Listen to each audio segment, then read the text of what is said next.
Hello po tita, greetings po from Bangkok. Happy birthday po.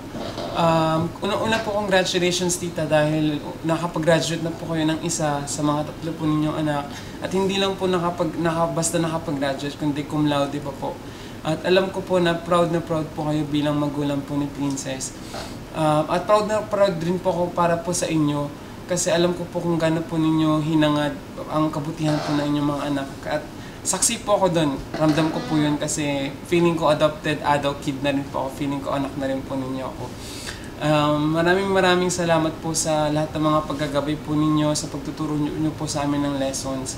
Ang wish ko po sa inyo tita sana ma-enjoy po ninyo ang life kasi sabi nga po nila life begins at 40. Sana ma-experience nyo po yung lahat ng mga bagay na gusto po ninyong ma-experience, matikman ang mga gusto nyo pagkain ng matikman at maging carefree lang po sa mundo kung ano po yung gusto nyo ma-experience.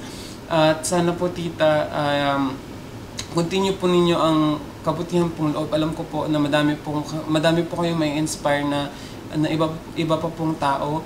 At ayun, sabi ko nga po kay Princess, napakaswerte po niya at meron po siyang magulang at meron po siyang mama na katulad po ninyo. Stay pretty tita, alam ko na si Princess ay nag-e-effort para maging maganda pero mas maganda pa rin po kay tita. Ayun, congratulations po ulit and happy birthday. Wait, may kodigo po pala ako sa Thai. Suk sa one good. That's happy birthday po from Thai.